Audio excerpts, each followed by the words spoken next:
Welcome to another chapter of the Tao Te Ching. We are here looking at chapter 58 today. To oversee, don't interfere. I talk in a lot of my work, if you know me, I talk a lot about living under the influence. And this verse, when I was formulating it, when I was working with all of my other ones, this one is really strong in the idea that, like, you don't want to influence others. If you live your life and you oversee your children, or you oversee things in your life, or you try to influence people to do things, to be things, to develop in a way that you want them to, well, that's interfering. And that's kind of how I see things. Now, a lot of times it's very innocent interfering, like parents interfere with their children's development because of all sorts of reasons. And I sometimes express that as like, well, a parent wants their child to be easy to manage. And so they influence their child to be good children, right?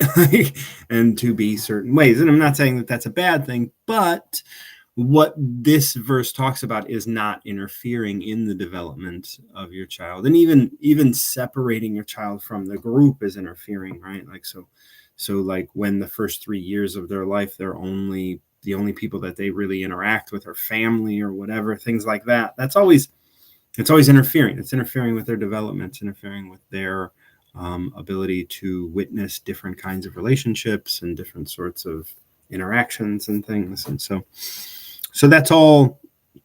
I mean, interfering comes in a variety of flavors. So let's get into this and see what it has to say and how we might learn from it to be less of an influence on others.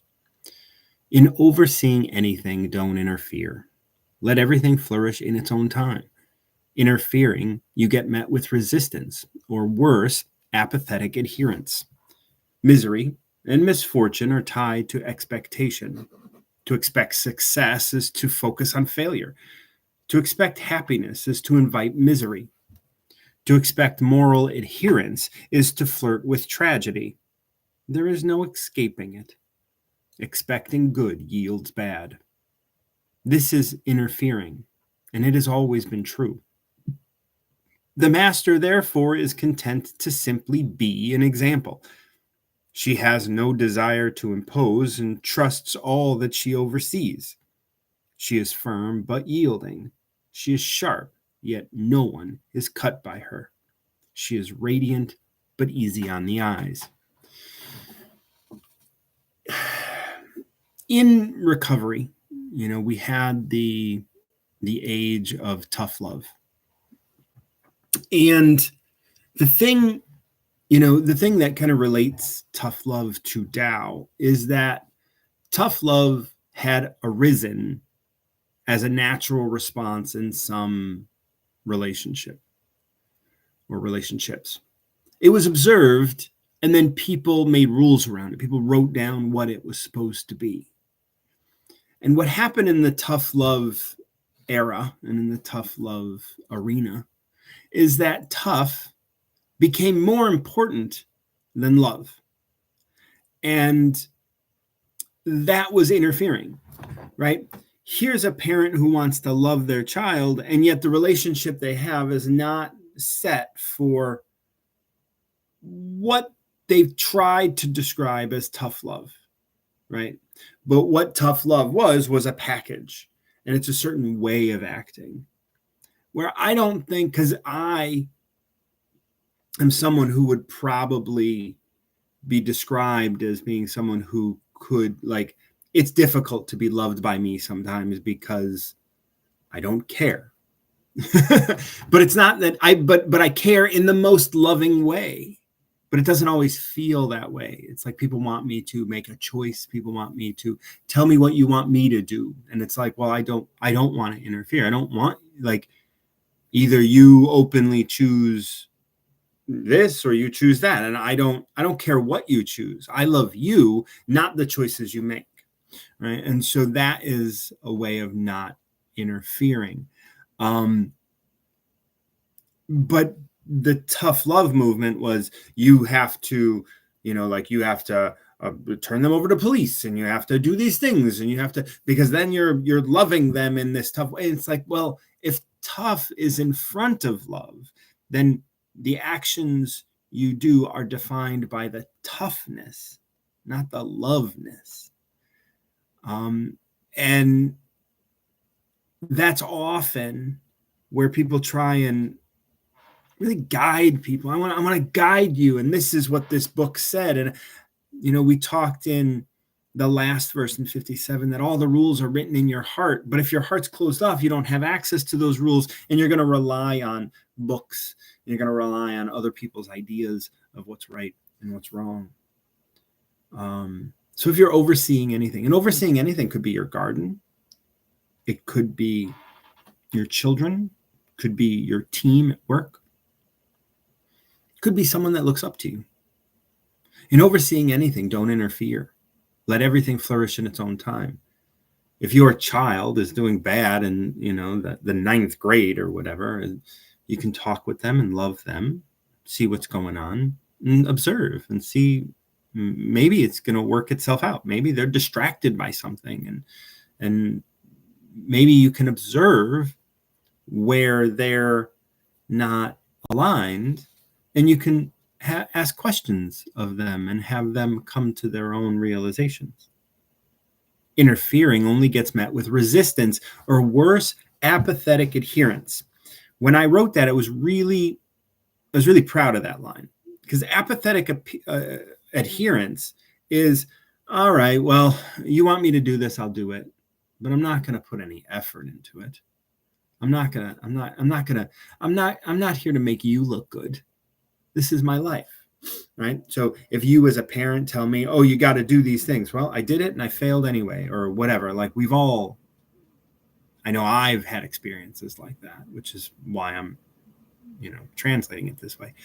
Interfering, you get met with resistance. And if you don't get met with resistance, you may be met with apathetic adherence. Here, now you have a person or a thing that you're overseeing that's adhering to what you want, but doing so in an apathetic way, and there's nothing fruitful coming from it. And all they're doing is like building up their disgust for you. Misery and misfortune are tied to expectation. We've been seeing this come up over and over again. Desire, wants, expectations. There's all different ways of saying the same thing. Misery and misfortune are tied to expectation. To expect success is to focus on failure. To expect happiness is to invite misery. There was a verse earlier, when you define something as straight, you see how crooked it is. That's because I want success. Let me look for success. And as you're doing that, all you're doing is seeing failure. You're going to see failure more than you're going to see success, because success looks one way. Failure looks a myriad of ways, and that's the way it's going to look one of these ways. The odds of it looking that one specific way of success is going to be very rare. And so because of that, you're going to see more focus. You're going to see more focus going towards failure than you will towards success. To expect happiness is to invite misery. To expect moral adherence is to flirt with tragedy. There is no escaping it. Expecting good yields bad. This is interfering. It has always been true, and we've always known it to be true. We interfere with things all the time, and every time we interfere with things to make things better, we're always screwing something up down the pipe. The master, therefore, is content to simply be an example. And that's, we've talked in the last couple verses about speaking, silence, being still, all of this, be an example, but you don't have to be an example and prove that you're being an example. If you run around and go, I'm being an example, well, so what? If you can be still enough that people notice you're an example and want to emulate that example, that's worthy of, right? That's worthy of being that. But if you run around and try and pump your fist and tell people, I'm an example, you got to look at me, I want to be famous so people know how to live, it's like, Why do you doubt they know how to live? Like, where is that coming from? Why are you shitting on them? It's embarrassing. She has no desire to impose and trusts all that she oversees. That's the thing. Can you trust all that you oversee? Can you trust your children to be the people they're going to be? Whether that's the way you want them to be or not. She is firm but yielding. She is sharp, yet no one is cut by her. None are cut by her. She is firm but yielding. That's that tough love. I mean, if love were to, if you lead with love, I don't see a problem with loving, because that's the way I do it, in a way that could appear to be tough. You're firm in you and yet yielding. And so you don't, when someone wants to abuse you, you're firm and you get the hell out of that. You build boundaries, and yet you're yielding so that you can allow them the space to be who they are. You don't have to submit to it, but you can allow them that space. She is sharp, yet none are cut by her. She is radiant, but easy on the eyes. Being radiant, beautiful, or, radiant. I think about the Bhagavad Gita, and when Arjuna, I think, was presented, right, with Vishnu, I believe that's who it was. I don't know all the names and stuff, but when Arjuna was presented with the actual God, right, when the God kind of presented its true form, and Arjuna was like, "Oh my God, I can't handle that," right? That's radiance. And that's what you can hold, right? You can be radiant, like you can hold all of that and still be easy on the eyes when you are humble. And this does come back to humility, because if you're humble, you're not expecting things from others. If you're humble, you don't expect your child to live up to something that you want them to live up to. Everything is, you can be still. You can be you without having to pump your fist and tell the world, the identity that you hold. To oversee, don't interfere. That was 58. Thank you so much for joining me for these. I hope they're helpful. Thank you again for your support, and I hope you enjoy them. Thank you so much. And until next time, keep recovering yourself.